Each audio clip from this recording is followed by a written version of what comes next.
Don't worry about it, Estelle, Eric said, gently laying his large hand on her frail shoulder. I've got this. Estelle reached up and put her own small hand onto his, her eyes closed behind her almost comically thick glasses, and a small tear tracked down her cheek. I should try and help. She started to explain, her voice small and frail compared to Eric's. I can distract him, or I could. Words failed her. She knew she would be more of a burden than a help. Eric just smiled down at her. At 6 foot 4 inches tall, he towered over her as she stood at a mere 5 feet of height. Where he was just 35 years of age, strong and hardy, with muscles built from years of logging, she was elderly, pushing 85 at least, though he knew better than to ask. And she was thin, sickly, and riddled with pain. Her shockingly white hair contrasted with her dark skin. The two could not have been more opposite. Estelle had been picked up in South Georgia. Eric was picked up in Oregon. The only reason they had been taken, as some bug-faced looking troll explained to them, his chirping and clicking sounds changed by a device on his belt to English, was because that some great event, which he called the Galactic Games, had arrived.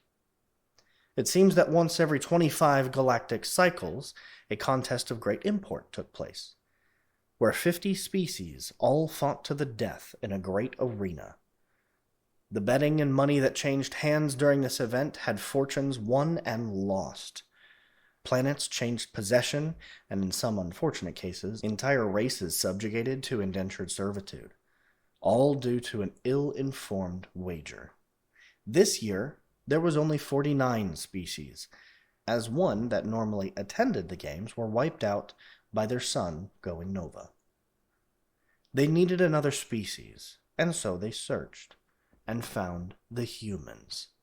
Rather than asking for a tribute of 2 members, the game committee felt it prudent just to take 2 at random, so that's what they did. The bug troll went on to explain that 2 members of each species volunteered after spending their lives training for this event. The winner would receive 25 times the weight of their heaviest opponent in whatever precious metal they desired. And the prestige? You can choose any luxury, bed any other's partner, demand any exorbitant price to make an appearance, and it will be granted. The bug troll hesitated, seemingly sure that the newcomers called humans would be impressed. He was only slightly disappointed to see that they were not. I did not volunteer for anything, Eric growled through his clenched teeth. He looked back at his companion, the elderly black woman named Estelle. And I'm pretty sure she did not either. The bug troll remained quiet for a moment, as if trying to think of a proper response. What he finally said was, I don't care. As he turned to leave, he said, Whether or not you fight makes no difference. Once in that arena, whoever you are facing will kill you. I hope to make a large sum from your deaths if you are the first race to perish. And so, that is how Eric and Estelle, the first humans ever in the Galactic Games, came to be. Eric shuddered at some of the other species he saw. Small, fast beings with razor-sharp claws, hulking beasts whose hands were the size of his head, thin creatures that seemed to flicker in and out of his vision, and worst of all, something that Eric could only describe as a mantis spider. Long, scything talons, mandibles that dripped some greenish-colored liquid, and a huge, towering arachnid body. It gave him the shivers to even think about. That is Tiamat, one of the guards told him as the creature lumbered by. He is by far the favorite to win the event. Eric looked helplessly at the hulking beast. And there are 2 of them? He asked. The guard barked out a laugh. Yes, but Tiamat will kill his partner the moment the games begin. Most of the champions do it. It's tradition. No need to share the spoils. The guard turned an eye stalk to where Estelle was in the back of their holding area, on her knees, rocking back and forth and praying for salvation. "I think it'd be pretty easy for you to do the same," he said. Eric recoiled in disgust. The calm nonchalance in which the alien suggested that he kill a helpless woman just solidified what he was dealing with, and it made the thought of killing them a little easier to bear. So when it was about to begin, Eric placed his hand on Estelle's shoulder. "Don't worry about this, Estelle," he said gently. "I got this. When it begins, I will pretend to kill you, and you just lie down. I think that will be enough to keep you safe, at least for a little while." Estelle could only nod her head in silence, her hand resting on Eric's, with tears of frustration squeezing out from tightly clenched eyes. The arena they stood in was packed floor to ceiling with spectators. Announcers spoke the names of the competitors and their odds of winning, translated into every language. The crowd was already cheering, without the games having even begun. In the arena itself, 100 warriors stood facing each other, spread out evenly. A countdown began, blaring over the loudspeakers, but the roar from the crowd almost drowned it out. And then a loud, wailing siren sounded. The games had begun. Immediately, Eric turned to Estelle and put his hands around her throat. He looked like he was choking the life out of her, but he was really just gently lowering her to the ground. "Don't move," he whispered, "and don't let them know you're alive." Estelle gave a subdued sob and a slight nod of her head and lay still. Eric stood and looked around. It seemed that most of his competitors also had just attacked their partners the second the games began. The ground of the arena was already littered with the dead. Eric saw Tiamat slicing up his partner easily, body parts and blood flying with every swipe of Tiamat's mighty claws. Shaking his head in disgust, Eric advanced towards his nearest enemy, a bipedal feline-looking creature. The fight was quick. The cat creature darted in, hissing at Eric, but a quick right cross brought the thing to the ground, and then a quick stomp from his work boot ended it. The crowd was always roaring at some action that was going on, mostly around Tiamat's victories. Eric made sure to steer clear of any area Tiamat was in. As the number of fighters dwindled, Eric realized that most of his competitors were very badly winded, some struggling to stay upright as the battle raged. Eric was tired, yes, but he had plenty more reserves to draw from. It was this that kept him alive. He kept moving, darting in and hitting opponents and then darting out until the opponent dropped, or if they got frustrated enough to move on to a newer, slower opponent. Eric saw himself facing off against an alien that looked like a small tree, with dark bark for skin and long twig-like fingers. Eric soon found out that even though the twigs looked fragile, they were razor-sharp and deadly. Eric struggled against this tree creature, but was unable to get in close. Every time he tried, a quick slash ended his attempt and opened more wounds on Eric. His arms, chest, and back were soon covered in bleeding gashes. Looking around, Eric saw that there were only 3 fighters left. The tree creature, himself, and Tiamat, who was standing back watching them fight to the death. No need to attack now. Let them fight and hurt each other more. Eric became desperate. He was unable to penetrate the defenses of the tree creature, and he was losing a lot of blood. He had no choice. He feigned weariness, stumbled, and making slow lunges. He was attempting to lure the creature into thinking he was worse off than he really was. It seemed to work. The creature became more excited, taking more risks to end the fight as Tiamat slowly circled them both, waiting to rush in and attack the victor. Eric stumbled and fell to a knee. The creature rushed in to finish him, but instead of finding an exhausted human on his last legs, the tree creature suddenly saw Eric lunge forward, his left arm grabbing it by the throat. The creature thrashed, slashing at the arm that had it in an iron grip. Tiamat started to approach, getting ready to pounce. Looking directly into Tiamat's eyes, Eric roared, his deep bellowing voice even drowning out the roar of the crowd. And Eric lifted the tree creature by its throat off the ground one-handed, while the creature continued to slash his arm into bloody ribbons. Tiamat hesitated, and saw with one final roar Eric shake the creature by the neck. Tiamat heard a loud snap as the neck broke, and Tiamat watched as Eric threw the corpse into the dirt, his eyes never leaving Tiamat's. For the first time in his long life, Tiamat found himself a little intimidated. Eric stood facing Tiamat, his left arm ripped to bloody shreds by the tree creature. His red blood ran down his arm, to his fingers, and down to the gray dirt of the arena. Tiamat extended his front foreclaws, long, scything, and razor-sharp. Tiamat was limping a little, as an opponent had managed to damage his back leg. Eric looked hopelessly around. There was nothing he could use as a weapon. Nothing but his own hands. Tiamat rushed at Eric, swinging with his mighty claws, but Eric was able to dive out of the way. Tiamat struggled to turn and face him. His back leg was hurt more than Eric first thought. It gave him a little hope. If he could stay out of the way of those talons, he may be able to wear Tiamat out. So Eric started a long cat-and-mouse game, the audience roaring each time a claw had almost cut him in half. There were many times a piece of paper would not have fit between the talons of Tiamat and Eric's skin. Soon, Tiamat started to tire.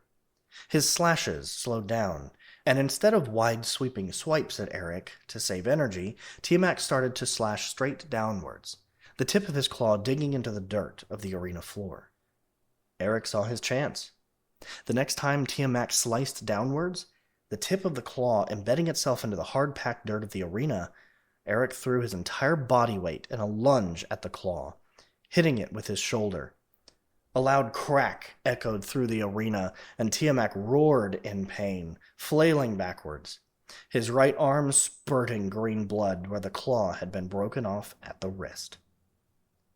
Eric quickly grabbed Tiamat's broken claw and, straining, managed to pull it out of the dirt.